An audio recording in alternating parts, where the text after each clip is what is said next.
if war is psychological.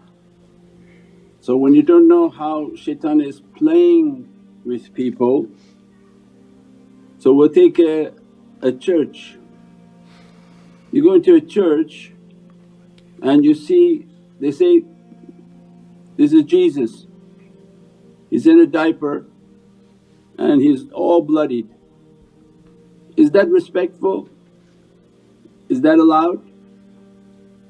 For the majesty of the prophecies of the heavens and representation of the heavenly kingdom? No. But in psychological warfare, what is shaitan establishing? That as much as you venerate that man on a cross, I killed him, astaghfirullah, I beat him, and if I did that to him I'm going to do that to you. Psychologically shaitan is running that organization and everyone sitting there is being programmed not to fear Allah, because heavenly kingdom is made to look weak, so they fear shaitan. Where you see that? All their movies. All their movies is about fearing the devils. Oh, the devils are going to come, the devils are going to punish you, the devil's going to beat you, the devil's going to terrorize you, the devil's going to do all these things, but never about the majesty of the Divine. So it means the psychological difficulties that are taking place are programmed and planned by shaitan. So how such a noble Prophet, powerful Prophet of Allah, how they could grab him, take him and put him on a cross. And we describe the cross. Your vertical line is your spine and represents the energies from heavens to the earth.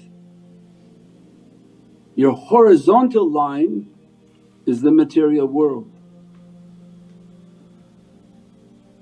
So the line that your spine and the line on the bottom is your material world.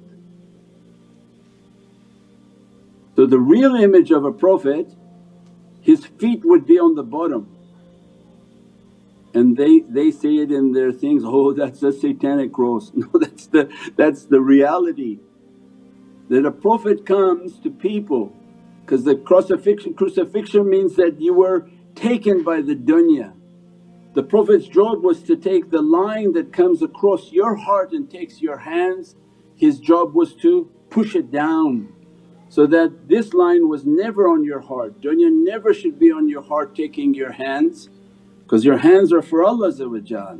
Your hands are to serve the Divine, your heart is to serve the Divine. So the reality was what? The Prophets come to bring the line down. Each of the symbols of religions had a haqqaiq. Their life was to come into this Roman world and they were using this punishment.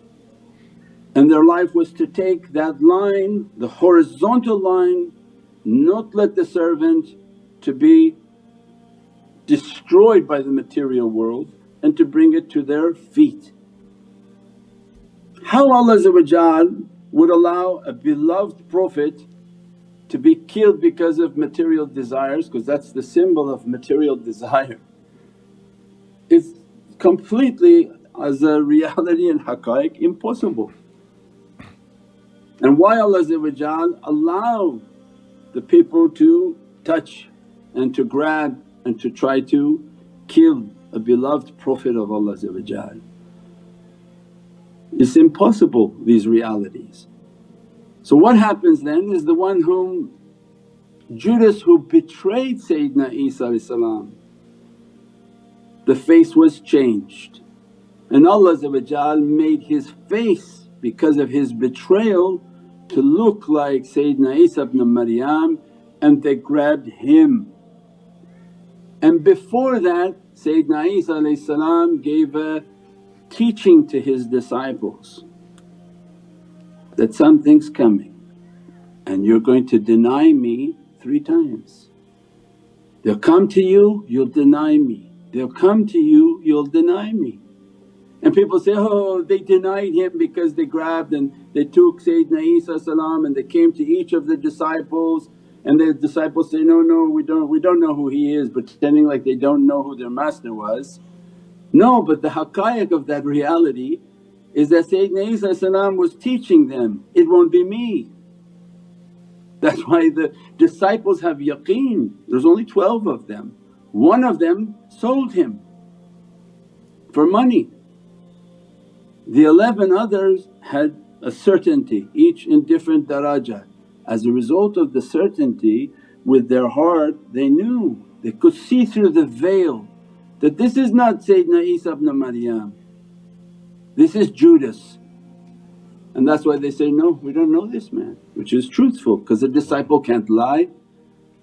So everything is wrong. Prophets don't lie, their companions, holy companions. Look again the azimat and the immensity of Islam. We say the holy companions because companionship to a holy Prophet must be very holy. So there's nothing in divine law says that a companion can lie, so they didn't lie. They admitted to, but subtly, we don't know this man. Take him, do what you want to him, he probably deserves some punishment. And the one whom was dear to Allah was more munificent, in which Allah says that he represents immense station of spirituality from the beginning of time to the end of eternity. And that's why it represents ascension into the Divine. Like a mirage that Allah said, these people don't deserve you, I'll bring you back into the Divine, the Presence, and veil them from you.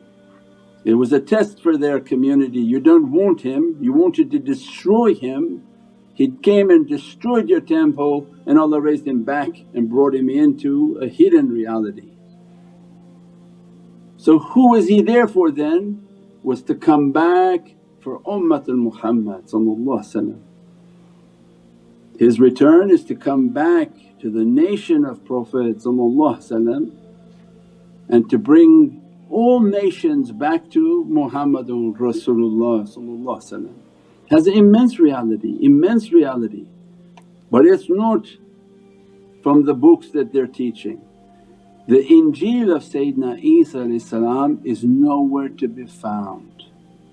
They say the closest to its reality was the Injeel of Barnabas, but that's not allowed, they don't publish it, they don't want it to be known. So these are the realities, and that's why Allah says, those whom went astray. In the sharia of prophecy, as soon as a Prophet lays a law, nobody can change that law. So who was Paul that changed the entire laws that Sayyidina Isa brought? And he warned Sayyidina Isa that, after me comes a false prophet. It came not even 300 years and they built an entire organization and belief off of Paul. And that is completely against the sharia of Allah. You can't change the laws of a Prophet. When he comes and says, you can't eat pork, you can't eat pork.